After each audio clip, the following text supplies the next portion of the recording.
What's up, everybody? Welcome to Faith, Family, and Fitness Podcast. This is Season 1, Episode 3. We're three in. We have our dog with us. He'll be coming in and out of the shot if you're watching this. But hey, we ended the last time together talking about a marathon that was on its way. So I ran the half, you ran the full, the Mesa Marathon here in Arizona last weekend, just a few days ago. Yes, just a few days ago, last Saturday. Crushed it. You did great. Well, I think like the question that everybody asks, I mean, a lot of people have different opinions or they just want to know. So we figured we'd just take this podcast and honestly just kind of listen to you talk through maybe some of your training, nutrition. Yeah. But then I think a lot of people are just interested in tell us about the race. Like, did you hit a wall? What did it feel like? Like all of that stuff. Yes. That happens in marathon running. So I'm giving you this is your podcast. I'm just hosting it today. Well, thank you for hosting. And our dog just knocked that over. It was gonna happen. Anyways, we are chatting about the marathon.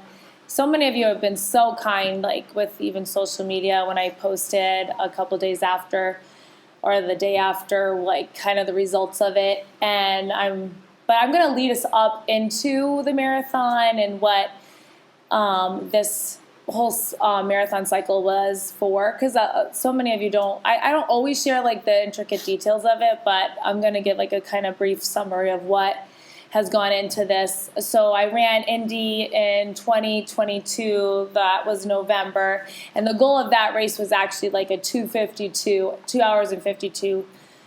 And that's a whole nother kind of, the goal in my head was the whole year off to train for a 2:50. But that race was because of the terrain and the training cycle that I was in, a 2:52 seemed like within reach of where I was at in my training. But the weather was crazy. I mean, it was the worst day of my life. Yeah. And I didn't run the marathon. And I ran Boston 2018, so it was very similar, but it was warmer. And those of you that are athletes, if you're not normally running in humidity, which we live in Arizona, and the weather here is extremely dry. I mean, humidity to us is maybe like, 20%? And we were like, Indiana is totally different. So that was kind of a shock to the system, and you just kind of, my coach was helping me like adjust expectations. And if I can't reiterate that as like a coach myself, looking at a race, you have to look at all the factors that are going into it. Just because your training has been perfect, race day is not the guarantee you're going to have the most perfect weather. I was talking to people this week and they're like, oh, wow, don't you wish you did better, your athletes? I go, actually, how they performed on race day with the given conditions and what they were given on race day was remarkable and amazing. So, so I ran Indy in 2022, and knowing that I wasn't a super sore after because the effort, like your body I was just like, okay, I'm just going to finish this. The humidity's hitting me, the winds, everything, just all those factors. I'll just say something. Your coach is like, I think this is probably going to take 8 to 10 minutes off of where you were hoping to land. And he was right. Yes. That's what he told you going into it. Right. So when you kind of, he said, it almost like you walked into that like defeated already. Yeah. I don't want to say it. It's hard to say that. But the marathon is not just like the physical work that I put into it. It's also that mindset and that mental barriers that you face, and like getting up 4 a.m. almost every day is wearing on you both body and soul. And it is like probably one of the hardest things next to having babies. Yeah. The hardest thing I've ever done. And if you put in the work, someone can just say, I'm going to go run a marathon and practically die doing it. But putting in the work to actually make it these paces that I'm trying to do, it takes a lot out of me. I'll say one thing, like my perspective, when people ask, what's it like being married to like a sub-elite marathoner? And like it's literally like another part-time job. Yeah. Just the hours, the time, and maybe it's a 2-hour run that day, but it's everything. You're going to bed earlier, right? It. Exactly. Yeah. It's not just. And I didn't mean to sound snarky in my post earlier this week, but and for those of you that are kind of new to the running lingo, and I'm like I feel like things change as we go, and whatever sounds cool, but a sub elite. So I am a sub 3 marathoner. So for some races I get an elite bib. Other races I don't because my time doesn't qualify.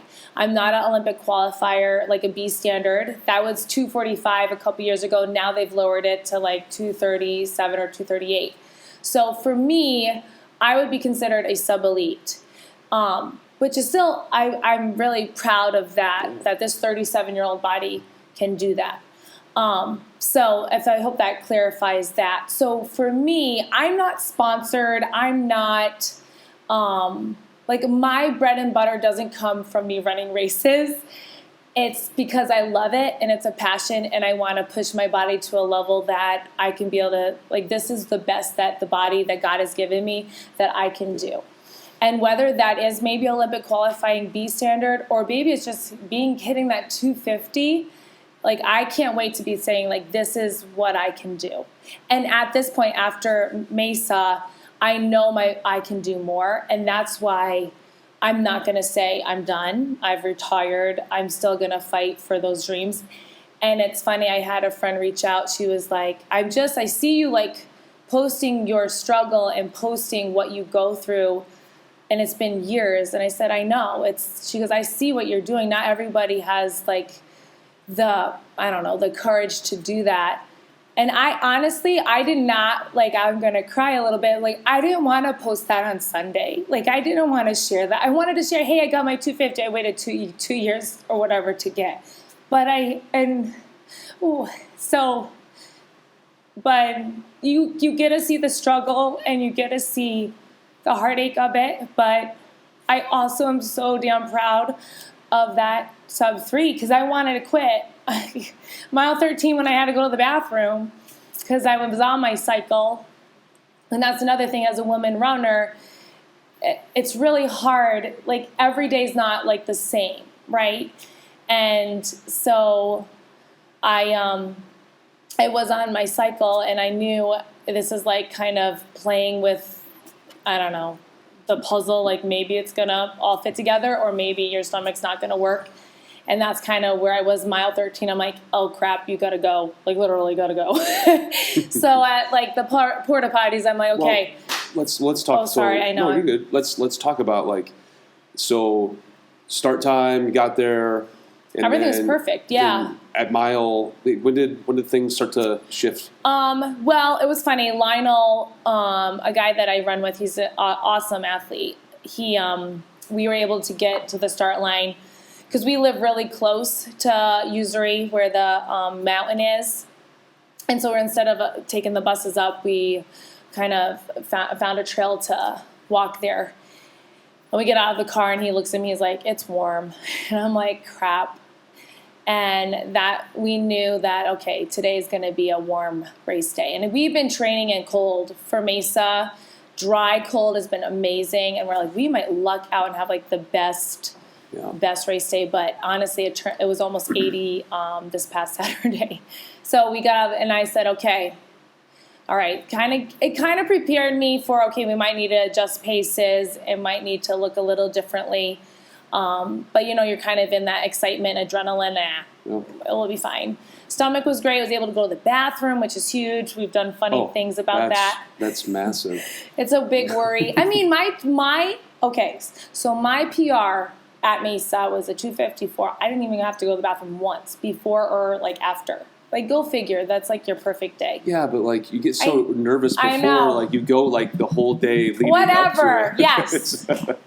So every runner understands this conversation. Anyways, everything, it was great. Start line, got there, no issues with anything. And then I love running down that mountain. It's the best. So it felt great. I felt so awesome. I was doing really well. Everything with my gels every 3 to 4 miles. What gels do you use? I use the Morton gels. Those have been great. I do the caffeine ones and the regular ones. So they're the white ones are caffeine, the black ones are the regular. So every other gel I switch it up. So I've done Morton's too. The texture is what gets me with those. Yeah, it just feels like a big gloop of jelly or something. It's gross, but anyway. Yeah. I mean, it doesn't bother my stomach like that's huge. The other things. I mean, you have to. That's another. I don't know. You have to practice. Yeah. So we don't go run into race day. And you also with brought some salt taps. Yes, those kind of disintegrated in my bra, but there's that. That's how warm it got, okay? So yeah, then it was awesome about running Mesa. We have friends and family that kind of park along the sides, and so I was able to see everybody. Like mile 3, I saw people. It was awesome. Yeah. So mile 9, I got a Morton drink, and then gel, and then things just kind of. I was like, my stomach's not feeling great. Something's off. I'm like, it's feeling like my normal cycle, having to, not to go into detail. So I said, okay, the start of the half marathon is at mile 13. If I cannot pull it together, I'm going to have to stop. I've never stopped in a marathon or a half before, so that's was shocking. Welcome to the club. I know. I'm like, I feel like God's punishing me for making fun of me. Okay. So then by mile 13, I stopped. I'm like, okay, Lionel was in my sight. And I'm like, okay, if I can keep him in my sight, I'll try to catch up. So he was kind of like that carrot to keep going. But then after mile 13, I just did not feel right. I felt I was getting warm. It was not, you find that groove, and that groove was not. So actually every mile was a fight I saw Rob, I'm like, I want to be done. He's like, you're not going to be done. You're going to keep going. So he was yelling at me. He thought I was mad at him. I was like, I'm not mad at you. I'm mad at he goes, she hasn't texted me back today. And I'm like, well, I didn't have my phone. It was just like a weird day. It's hard when you're in the moment worrying about all your athletes and then trying to respond to people. But it was just cool to have people along the way. Ashley, one of my close friends, she was like mile 18 screaming at me, go, you are running. Because my face probably said it all. And it was hard. Every mile was hard. But I'm really grateful that I didn't quit. I think the lessons, God, I don't know why I'm going to cry, or I'm on the verge. Marathons are very emotional. Every time, and I don't think I'm making fun of you, but every time she crosses the finish line, you cry. Because it's just a release of emotion and everything else that goes into it. I think it's awesome. Because I don't know, until you've done it, you find so much about yourself. Yeah. And I didn't like some of myself running those 26 miles. I was kind of like, wow, you need to work on some stuff, Amanda. You're wanting to quit. This is hard. So why is that even in your head to quit? Because it's not going the way you want it to go. Well, welcome to life. Things don't go the way you want it to go. It's like God just... She's going to write a T-shirt. That's going to be the quote of this podcast on that T-shirt. So, it's emotional. I've been really good. I've been really positive. So we decided to have this. It's real raw. We haven't really her and I haven't even processed the marathon. We're just doing it live in front of all of you. This is what we normally do together, but now we're doing it. So this is... Yeah, I hope it encourages... This is what they get. It's real, and it's just laying it out there, and it sucks, right? You would admit, it sucks. I wish it was a different day. I know what I can do. I didn't fake the workouts. They're there.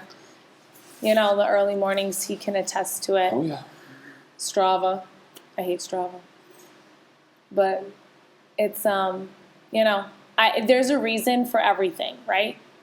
So if my struggles are to help somebody not quit their dreams, then, and honestly, I know in my heart I will know when it's time. I'll know when it's time to okay, this is it. So. But it's not time. It's not time yet. So she's already the day after looking. I could do this race 10 months from now. I could do this race. I mean, there is, I jokingly say this, but I mean it. I think there is a level of mental illness with every marathon runner. There just is. I mean, that's why I only do the halves. I'm going to get you to do one of these days. But yeah, so that's what's next. I don't know.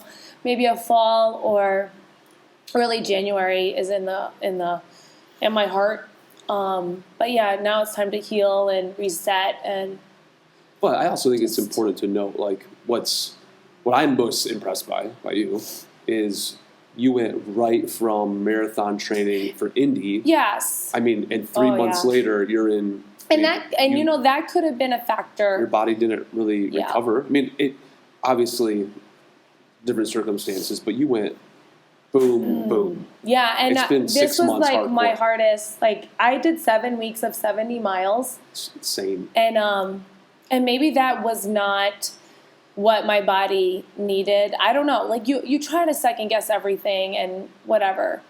Like I said, that's why I have a coach, and that's why I am a coach, because not every person is the same, and you have to figure out what is best for that person.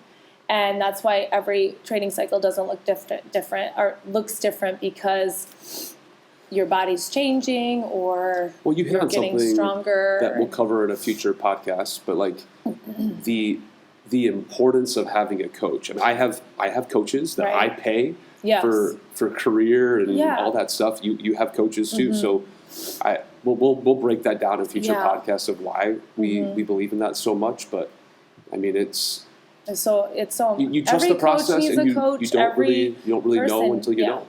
You need a mentor, somebody in your life that can speak truth to you when you don't want to hear it and when you want to hear it, and also try to get the best out of you. We all need that. Being a lone ranger is really hard. Life is hard enough. Having people alongside you is so important. And I think, isn't that I walked away Saturday afternoon and evening. So the tradition is, because Amanda had a bunch of run athletes that ran either the half, the full, or the 10K, and we usually do dinner Saturday night together to celebrate. And I walked away from that dinner of like, man, what a really cool community that we have together of just the love for one another. Awesome. But we celebrate the highs and we grieve the losses, right? All together. And you had people at that table that had like a 5-minute PR and other things, and then you have people that didn't perform as well as they wanted to. Which is so cool. Like, it's the best to see that on an athlete's face that you've coached. Right? That's the coolest. I feel like I like that even better than like me getting a PR. Like having Jim, his face was worth. Yeah. Like, so I'll tell you my perspective. So Jim and I ran together the half, and we were both trained. I mean, it's like, I think your paces, you guys are good to go. We were hoping for a 150. And so by mile 8, we were still together. Things were going really great. And then, like, in Jim, I mean, he'll listen to this, but I was almost at 20. He's 18 years older than me, and at mile 8 he started pulling away, and it was a blast to see. Like, and I couldn't keep his paces, and there was one corner I'm like, oh, maybe I'll be able to see him. And I couldn't see him, and he got a 147 something, like a 5-minute personal best at 58 years of age. We're gonna have to do like a whole. That was the coolest moment. Like, I get through, and he's there, and he has this huge smile on his face. It was the best. He has been working so hard, and he didn't have a great race at Indy because of the weather and all that. And he said, "My word for 2023 is redemption." I'm like, well. Today was that, or Saturday was that day. It was just the best when you do it right and all comes together. And it's been a journey for him. He would attest to that. I think everybody would attest to that at some point. Like, it's not easy. If it was easy, everybody would do it. It's like, it's not this. You want it to be this, but it's this. It's this, and then it's this. And the thing that's frustrating, or the reality, is there's just so many things you can't control. Right. That you have to, like, okay. What life lesson, like, that's huge. What a life lesson.